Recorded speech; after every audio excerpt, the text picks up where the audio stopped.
Sushant case में DRDO guest house में आज 6 लोगों से पूछताछ जारी है। सीबीआई सभी से सच उगलवाने की कोशिश कर रही है।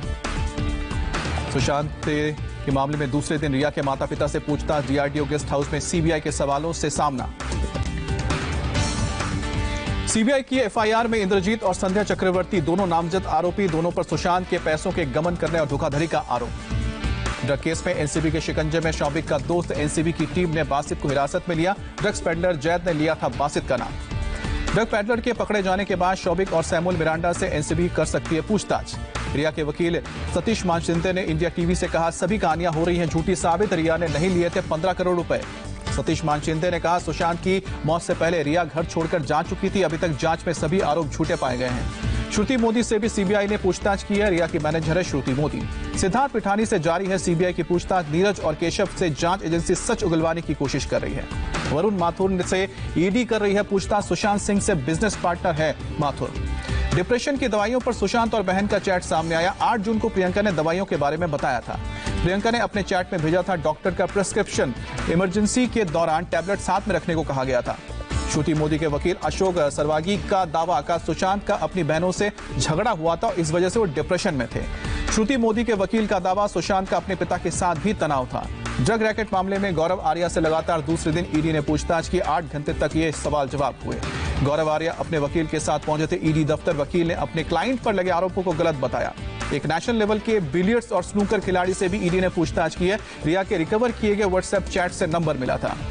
चीन ने फिर से एलएसी पर घुसपैठ की कोशिश की। 3 दिन में तीसरी बार उसकी कोशिश नाकाम रही। एलएसी पर चुमार इलाके में 7 से 8 बख्तरबंद गाड़ियों के साथ चीनी सैनिक आ रहे थे। भारतीय जवानों की चेतावनी के बाद वापस लौटे चीनी सैनिक चिंपूजी कैंप से भारत की तरफ बढ़ने की कोशिश कर रहे थे। उनका मकसद भारतीय सैनिकों के साथ झड़प करना था। आज भी भारत और चीन के बीच ब्रिगेड कमांडर स्तर की बातचीत जारी। तीसरे दौर की चर्चा। आज दोनों देशों के बीच तनाव को कम करने की कोशिश की जाएगी। भारतीय सेना ने पेंगोंग झील के दक्षिणी किनारे की एक अहम रणनीतिक चोटी ब्लैक टॉप हिल पर अपना कब्जा जमाया। इस कदम से भारतीय सेना की स्थिति और मजबूत हुई। चीनी सेना के अतिक्रमण की कोशिश पर विदेश मंत्रालय का बयान, समय पर की गई रक्षात्मक कार्रवाई के चलते चीनी सेना के मंसूबों को हमने रोक लिया। एलएसी के हालात पर रक्षा मंत्री राजनाथ सिंह ने विदेश मंत्री एस जयशंकर और एनएसए अजीत डोभाल के साथ मीटिंग की। तीनों आर्मी चीफ भी बैठक में शामिल हुए। हाई लेवल मीटिंग में चीन के लिए साफ संदेश, 1 इंच भी जमीन किसी और को नहीं देने लेंगे। एलएसी पर चीन की हरकत पर अमेरिका की भी नजर। अमेरिकी विदेश मंत्री ने चीन के आक्रामक रुख को चिंताजनक बताया। शांतिपूर्ण हल की उम्मीद जताई। रूस के 3 दिवसीय दौरे के लिए रवाना हुए रक्षा मंत्री शंघाई कोऑपरेशन ऑर्गेनाइजेशन की रक्षा मंत्रियों की बैठक में हिस्सा लेंगे। 14 सितंबर से संसद का मॉनसून सत्र शुरू होगा। कोरोना की वजह से इस बार सदन में प्रश्नकाल नहीं है। US India strategic partnership forum को संबोधित करेंगे पीएम मोदी। गुरुवार को 30वें सालाना सम्मेलन में वर्चुअली शामिल होंगे। केंद्रीय मंत्री रविशंकर प्रसाद ने फेसबुक पर लगाया भेदभाव का आरोप। फेसबुक के सीईओ को चिट्ठी लेकर निष्पक्ष बनने को कहा। फेसबुक कंटेंट पर तकरार। टीएमसी ने जकरबर्ग को लिखा खत, कहा पब्लिक डोमेन में बीजेपी के पक्ष में कंटेंट। राहुल गांधी ने फेसबुक व्हाट्सएप की जांच की मांग की। कहा देश के आंतरिक मामले में दखल देने का अधिकार नहीं। कांग्रेस नेता राहुल गांधी ने जीडीपी और रोजगार को लेकर प्रधानमंत्री मोदी पर निशाना साधा।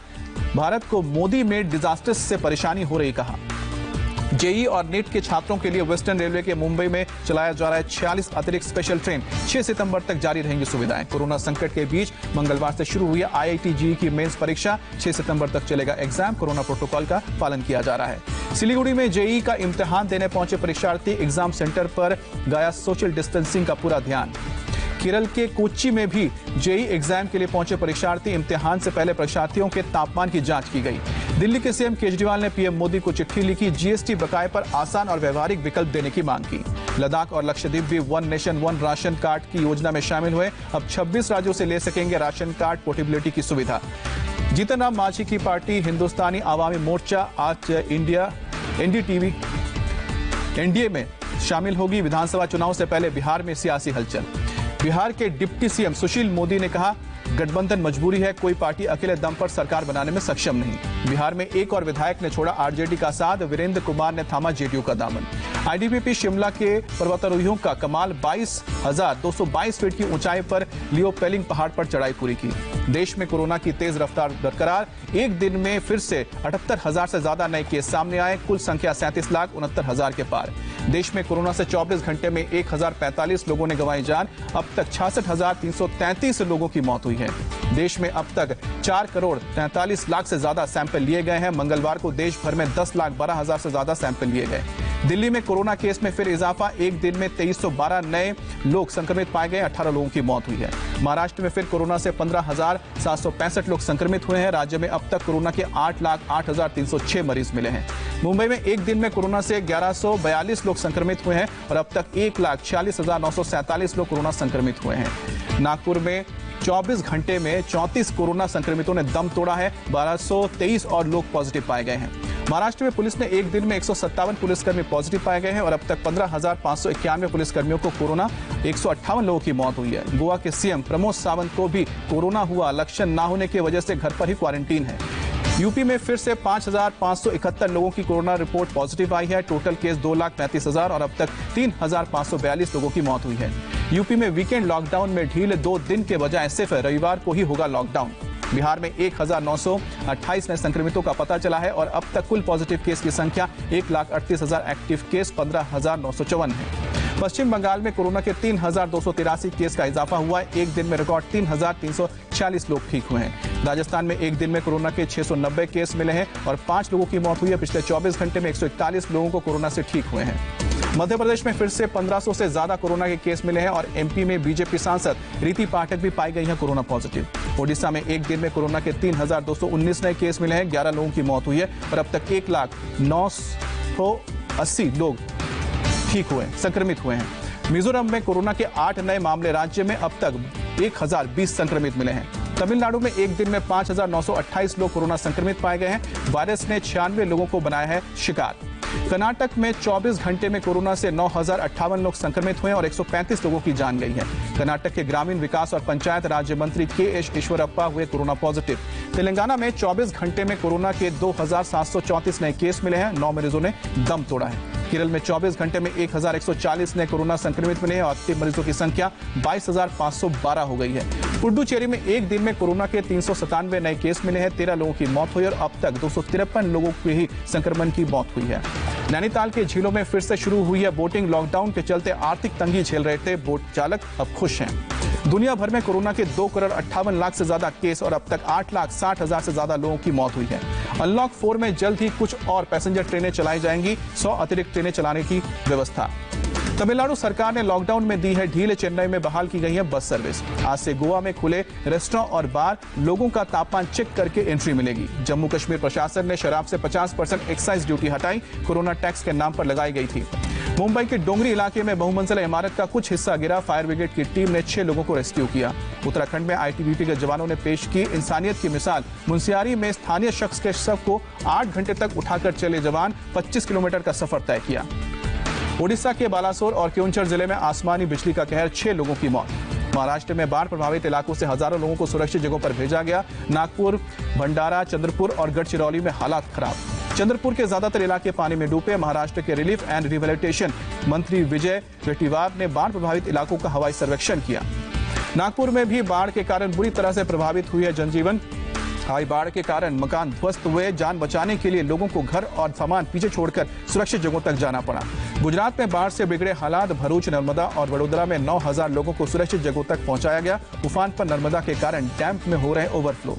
नर्मदा नदी में सरदार सरोवर बांध के आउटफ्लो को घटाकर आधा किया गया। डैम से 6.12 लाख क्यूसेक पानी छोड़ा जा रहा है। डैम से अब तक छोड़े जा चुके लाखों क्यूसेक पानी। सरोवर में डैम से छोड़े गए पानी के कारण सबसे ज्यादा बुरे हालात भरूच में नर्मदा नदी खतरे के निशान से 10 फीट ऊपर बह रही है। शहर के कई इलाकों में बाढ़ का पानी घुसा। वडोदरा में भी बारिश ने कहर बरपाया। करनाली और चंदोन गांव में घर और दुकानें डूबे। एनडीआरएफ की टीम राहत और बचाव के काम में जुटी है। उत्तर प्रदेश के कई शहरों में अगले 3 दिनों तक होगी बारिश। मौसम विभाग ने जारी किया अलर्ट। बाढ़ प्रभावित इलाकों में 373 शेल्टर होम बनाए गए हैं। राम मंदिर के नक्शे को मिली मंजूरी। अयोध्या विकास प्राधिकरण की बैठक में मैप पास हुआ। कर्नाटक के कोलार में पुलिस ने 2.95 करोड़ रुपए जब्त किए। कार के अंदर से मिले रुपए। इम्फाल के लामफेल सुपरमार्केट में अवैध निर्माण कर कार्रवाई, अतिक्रमण को हटाया गया। यूपी के कन्नौज में बीजेपी और एसपी समर्थकों के बीच पथराव। सहकारी बैंक के अध्यक्ष के पद के चुनाव के दौरान हंगामा, दोनों ओर से खूब चले ईंट और पत्थर।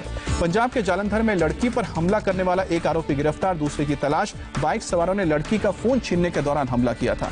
झारखंड के रामगढ़ में पीएलएफआई के 3 सदस्य गिरफ्तार, 5 लोग फरार, तलाश जारी। बांग्लादेश में भारत की राजदूत रीवा गांगुली ने बांग्लादेश के वायुसेना प्रमुख से मुलाकात की। दोनों देशों के आपसी हितों पर चर्चा हुई। सोशल प्लेटफॉर्म टिकटॉक पर डोनाल्ड ट्रंप का बड़ा बयान। 15 सितंबर तक टिकटॉक को बेचने की डेडलाइन दी है। कहा टिकटॉक नहीं तो बिका तो बैन कर दिया जाएगा। ईरान ने इजरायल और यूएई की दोस्ती को विश्वासघात बताया। सुप्रीम लीडर अयतोल्ला खमैनी ने कहा कि ये ज्यादा दिन तक नहीं चलेगा। तालिबान ने अफगानिस्तान के मिलिट्री बेस पर हमला किया। पब्लिक प्रोटेक्शन फोर्स के 3 जवानों की मौत। अफगानिस्तान में बाढ़ से मरने वालों का आंकड़ा बढ़कर 190 तक पहुंचा। 4000 घरों को नुकसान। इटली के शहर वेनिस में फिल्म फेस्टिवल का आज से आगाज। 77वें फिल्म फेस्टिवल में इटली के लॉकडाउन पर बनी हैं 2 फिल्में भी दिखाई जाएंगी। जुलाई के मुकाबले कम रहा अगस्त महीने का जीएसटी कलेक्शन। 86,449 करोड़ रुपए ही जीएसटी में जमा हुए हैं।